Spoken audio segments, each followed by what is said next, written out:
নাসিরুদ্দিন পাটোয়ারি আপনার কাছে যেতে চাই। জনাব নাসিরুদ্দিন পাটোয়ারি, আমরা আপনার কাছে যাওয়ার আগে দর্শকদের কাছে আমরা একটা প্রশ্ন করেছিলাম, জুলাই আন্দোলনের নেতাদের উদ্যোগে কোনো কিংস পার্টি হচ্ছে না, সমন্বয়কদের এই দাবি সমর্থন করেন কিনা?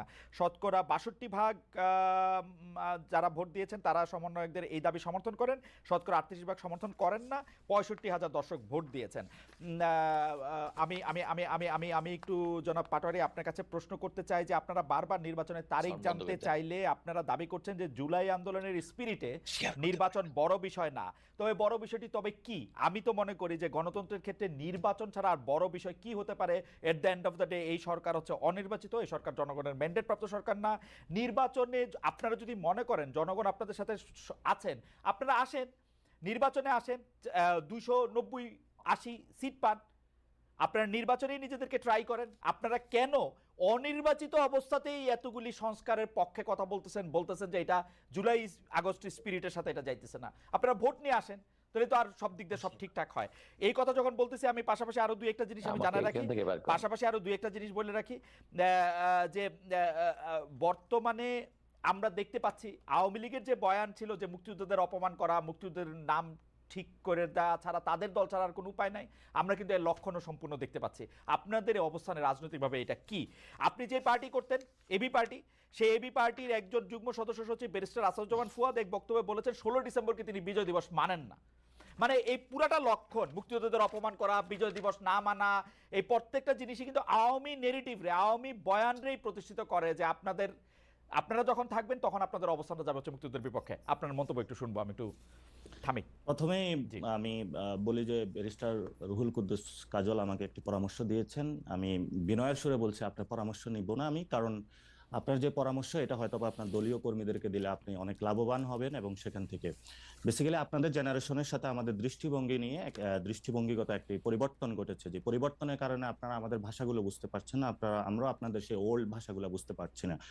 আর সেকেন্ড যে বিষয়টা বলেছিলেন যে আমরা বলি যে আপনারা গভীর সংকটের দিকে যখন আমরা দেশটা যাচ্ছিল তখন কিন্তু এই রক্তের উপরে দাঁড়িয়ে একটি সরকার গঠন হয়েছিল, এবং ২০০০ শহীদ এবং ৫০,০০০ মানুষের যারা অঙ্গহানি হয়েছিল, আমি তাদের শ্রদ্ধা নিবেদন বলতে চাই, এই মানুষগুলো যে রক্ত দিয়েছে, অঙ্গহানি হয়েছে, তার বিচারটা আপনি কখন করবেন? বিচার প্রক্রিয়া নিয়ে বিএনপির থেকে কোনো কোশ্চেন আসে নাই। জনগণের কাছে তো এটা প্রশ্ন, যে বুকের সন্তানটা হারিয়েছে, যে ভাই হারিয়েছে, যে বোন হারিয়েছে, এগুলো কথা শুনলে মনে হয় এগুলো অনেক দুঃখজনক কাহিনী, কিন্তু দুঃখজনক কাহিনী না, এগুলো সত্য। যে গতকালকে আমরা শহীদ মিনারে একজনের জানাজা দিয়ে এসেছি, আরাফাতের যে মাদ্রাসা ছাত্র, যে ছোট্ট বয়সে 11 বছর বয়সে হলো শহীদ হয়েছে। তো এই সব পরিস্থিতিতে আমরা যদি বলি, যদি আওয়ামী লীগের যে যারা ডিরেক্টলি খুনের সাথে ইনভলভমেন্ট ছিল তাদের যদি আপনারা বিচার প্রক্রিয়ার মধ্যে নিয়ে না আসেন, তাহলে সেই আওয়ামী লীগরা, আপনাদের ধারণা যে এই বিচার প্রক্রিয়ার মধ্যে বিএনপি আসলে বিচার প্রক্রিয়ার মধ্যে ওদের নিবে না? বিচার প্রক্রিয়ার মধ্যে যদি বিএনপি আসে, বিএনপি তো আওয়ামী লীগের সাথে সেই জায়গাটায় তাদের কানেকশনটা বিল্ড আপ করতে চাচ্ছে, কারণ ওল্ড সিস্টেমের সাথে তাদের সেই কারণ আমি আমি আমি আমি আর বিচার প্রক্রিয়া আপনি কেমনে করবেন? একটা ট্রাইব্যুনাল গঠিত হয়েছে, সেটাই আমি বলছি। আপনারা সরকারের থাইকে এটা করতে হবে, এটা কেমন কথা? দেখুন, আমরা জাতীয় নাগরিক কমিটি কিন্তু সরকার নয়, সরকারটার কিন্তু অংশগ্রহণ বিএনপির রয়েছে, সবগুলো মানুষের অংশগ্রহণ রয়েছে, এটা আপনারও সরকার, সকলেরই সরকার। এই সরকার বিচার প্রক্রিয়ার মধ্য দিয়েই যদি সরকার, আমি মনে করি না এটা আমার ব্যবস্থা, আমার ম্যান্ডেট নেয় নাই। যে আপনি আপনি আপনি মনে করতে না পারেন হয়তো, বা আপনি জুলাই গণঅভ্যুত্থানের সেই স্পিরিটকে ধারণ না করতে পারেন না। জুলাই স্পিরিটের গণঅভ্যুত্থানের স্পিরিট ধারণ করে নাসিরুদ্দিন পাটোয়ারি, আমার কথা শুনেন, আপনারা এরকম ট্যাগিং করেন না। জুলাই স্পিরিটের জুলাই অবস্থানের একদম স্পিরিটটা ধারণ করেই আমরা বলতে চাই যে আমরা একটা গণতান্ত্রিক সরকার চাই। আপনারা ক্ষমতা আসেন, বিএনপি কে বাইর করে দেন ১০০ বছরের জন্য, এটা আমরা চাই, কিন্তু ভোট নিয়ে আসেন। হ্যাঁ, সেটাই, আমরা ভোটে যাব, কিন্তু ভোটের মধ্যে সেই জায়গাতে আমরা আওয়ামী লীগের কোনো পুনর্বাসন দেখতে চাই না। আওয়ামী লীগের পুনর্বাসনের কথা করতে আসলো, আপনারা নির্বাচন করবেন, আওয়ামী লীগকে ইলেকশন করতে দিয়েন না, নিষিদ্ধ করে দেন। তাহলে আওয়ামী লীগ প্রশ্নে তাহলে বিএনপির অবস্থান ক্লিয়ার করুক, জাতি তার অবস্থান ক্লিয়ার করুক, সেই জায়গায় কিন্তু আপনারা ক্লিয়ার না হয়, মানে সরকারে বলেন আওয়ামী লীগকে নিষিদ্ধ করে দিতে, সরকারে বলেন আওয়ামী লীগকে নিষিদ্ধ করে দিতে, বিএনপি কি করবে? ভাই, এখানে হলো আইনজ্ঞ একজন ব্যক্তি রয়েছেন, এবং আপনিও বেশ ভালো পড়াশোনা আছে, আপনি যদি ডিরেক্টলি, যেমন ছাত্রলীগকে নিষিদ্ধ করা হয়েছিল উইদাউট এনি কমিশন, তার কোনো বিচার প্রক্রিয়ার মধ্যে কিন্তু সে আসে নাই, আপনি যদি আওয়ামী লীগকে এভাবে নিষিদ্ধ করেন উইদাউট এনি বিচার, তো সে কিন্তু কোনো কমিশন গঠন ছাড়া আপনি একটা দলকে নিষিদ্ধ করে দিলেন, করেন কমিশন গঠন করেন। সেই বিষয়গুলো তো আমরা দাবি তুলছি, কিন্তু এই দাবিগুলো তো আমরা জনগণের পক্ষের কাছে গিয়ে বুঝাচ্ছি, তুলছি। আমরা তো জনগণের কাছে এখনই যায় নির্বাচনী সভা করছি না, আমরা তো জনগণকে এখনই গিয়ে যায় প্রেসার দিচ্ছি না, ভোট চাই ভোট চাই ভোট চাই, আমরা তো এই কাজগুলো এখন করছি না। আমরা বলি ভোট, আপনারা জনগণের কাছে গিয়ে জিজ্ঞেস করেন জনগণ কি চায়, এই ঘরের মধ্যে বসে না দেখা জনগণের কাছে গিয়ে জিজ্ঞেস করেন, আমরা আমরা বিভিন্ন আমরা জায়গায় জনগণের- বিভিন্ন জায়গায় গিয়ে মাতবরি না করে ইয়ার থেকে জিজ্ঞেস করেন জনগণ কি চায়। আমি এটা পলিটিশিয়ানদের আমরা দেখতেছি আপনারা বিভিন্ন জায়গায় সালিশ করতেছেন, বিচার করতেছেন, কে দিছে আপনাদের এইগুলি করতে করার কথা?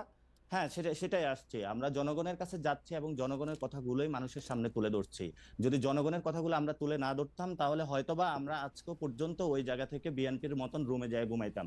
এবং যারা জুলাই গণ অভ্যুত্থানের সেই যে আকাঙ্ক্ষা বাস্তবায়নের যে কাজগুলো আমরা করছি এবং জনগণ যে ম্যান্ডেটটা নিয়ে এই সরকারটা গঠন হয়েছিল, দেখুন এই সরকারটা কিন্তু রক্তের উপরে দাঁড়িয়ে গঠন হয়েছিল।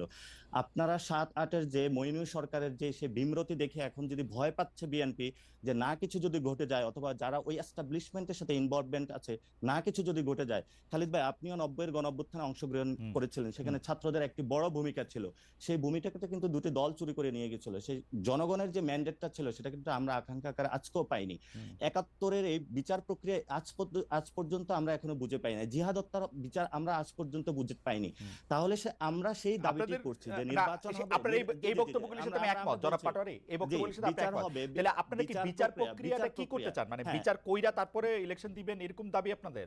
না, সেটা আমরা বলছি বিচার প্রক্রিয়ার একটি ভিজিবল আমরা রূপ চাই। যারা শেখ হাসিনা আছে এবং তার গভর্নমেন্টে ডিরেক্টলি যারা খুনের সাথে ইনভলভমেন্ট ছিল, আমরা বিচার প্রক্রিয়ার একটি ভিজিবল কোনো কিছু দেখতে চাই। তারপরে হলো নির্বাচনের আলাপগুলো ঢুকুক। নির্বাচন এবং সংস্কার বা বিচার এগুলো কোনোটা তো বিরোধী নয়। যারা বিরোধী বানানোর চেষ্টা করছে আমরা মনে করতেছি তারা অন্যদিকে দেশকে ধাবিত করার চেষ্টা চালাচ্ছে। আপনারা পাটোয়ারি আপনার কথা শুনেন, আপনি বলতেছেন যে বিচার প্রক্রিয়া যদি আমরা না করি তাহলে এরপরে যারা ক্ষমতা আসবে তারা বিচারটা না হইতে পারে, সেই জন্য আমরা বিচার করে যেতে চাই। আপনি তো সরাসরি বলতেছেন যে বিএনপি আসলে আওয়ামী লীগের এই লোকজনের এই দুঃশাসনের ফেসিসদের হাসিনা আর এদের বিচার করবে না।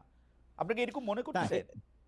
না, বিচার প্রক্রিয়া যদি কোনো দল করে সেখানে ওই দলগুলো সাহসী বা ওই জায়গাটা উদ্যোগ নেবে না বলে মনে করি। কারণ আমরা গত ৫৩ বছরে দেখেছি যে কোনো দলই যখন কোনো অপরাধ করেছে, অন্য দলই যে ভোটের মাধ্যমে ক্ষমতায় এসেছে, পরবর্তীতে ওই বিচার প্রক্রিয়ার কোনো একটা নজির আমরা বাংলাদেশে দেখি নাই। এবং বিচার বিভাগের যে সংস্কার কমিশন হয়েছে, কাজল ভাই তো একটা কোর্টে, সুপ্রিম কোর্টে রয়েছেন এবং সেখানে দেখতে পাচ্ছেন আজ পর্যন্ত সুপ্রিম কোর্টটাকে আপনারা আওয়ামী লীগ মুক্ত করতে পেরেছেন? বড় বড় কথা বললে আসলে মানুষের সামনে হয় না। নাসিরুদ্দিন পাটোয়ারি, আপনি কি আপনাকে শুনতে পাচ্ছেন? আপনারা কি মানে কোর্ট আওয়ামী মুক্ত করতে হবে, এটা কিরকম কথাবার্তা? আওয়ামী লীগ মুক্ত করার তো দরকার নাই। আওয়ামী লীগের মধ্যে থেকে যারা অন্যায় করছে, অপরাধ করছে, তাদেরকে শাস্তি দিতে পারবে কিনা সেটা হচ্ছে কথা। আপনারা আজকে জুলাই আগস্টে যে জায়গায় দাঁড়ায় আছেন, আপনি ব্যারিস্টার কাজলকে জিজ্ঞেস করেন গত ১৫ বছরে বিএনপি জামায়াতের বিরোধী দলের কত লোকের রক্তের উপর দাঁড়ায় আপনারা রক্তে দাঁড়াইছেন। গত ১৫ বছরে যারা গুম হয়েছিল, খুন হয়েছিল, একবারও কি তাদের পক্ষে দাঁড়িয়ে কখনো বিচার দাবি করা হয়েছিল? গুম কমিশনের রিপোর্টটা সামনে আসবে, তাহলে যারা গুম এবং খুনের সাথে ইনভলভমেন্ট ছিল তাদেরও তো বিচারটা দাবি করা হয় না। যে বিএনপির কর্মীটা বিভিন্ন জায়গায় নিজের বুকটা পেতে দিয়েছিল সে তো আজকে বিচার পাচ্ছে না।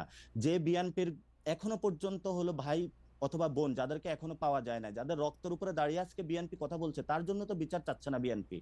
এবং আমরা বিএনপি তো পাটোয়ারি, আপনাকে ধন্যবাদ। আমি এই জায়গার মধ্যে এক লাইন শুনতে চাই কাজল ভাই। বিএনপি আসলে বিচার চায় না, বিএনপি রক্তের উপর দাঁড়ায় খালি ক্ষমতায় যেতে চায়। বিএনপি শুধু ক্ষমতার রাজনীতি করে এবং বিএনপির ক্ষমতা রাজনীতিতে বিএনপি সবাইকে ইনভলভ করতে চায়। আমি নাসিরুদ্দিন পাটোয়ারি এই বক্তব্যের সাথে একমত। আমি পাটোয়ারির সাথে আরেকটু কথা বলবো, আপনি যদি এই মাঝখানে একটু কথা বলে নিতেন। খালেদ, আমি শুধুমাত্র নাসিরুদ্দিন পাটোয়ারি আমার বয়সে অনেক তরুণ, মানে সে কারণে তার সমস্ত কথার আমি সঙ্গত কারণেই আমি জবাব দিব না। উনি আমার একটা পরামর্শ নেবেন না। আমার মনে হয় নাসিরুদ্দিন পাটোয়ারির বক্তব্যের মধ্যে একটা বিএনপি কে প্রতিপক্ষ করে তিনি বক্তব্য রাখছেন, এটা আমার মনে হয় ঠিক হবে না। এই কারণে ঠিক হবে না, আপনি দেখেন এই আন্দোলনে ২০০০ নেতাকর্মী যদি এই মানে ছাত্র জনতার যদি হত্যা হয়ে থাকে, বিএনপির পক্ষ থেকে সুনির্দিষ্টভাবে ৪২২ জন তাদের নেতা কর্মীর তালিকা দেওয়া হয়েছে যারা এই জুলাই আগস্ট বিপ্লবে তাদের নিহত হয়েছেন। হাজার হাজার ব্যক্তি তো আহত হয়েছেন, এমন ব্যক্তি তো আছেনই।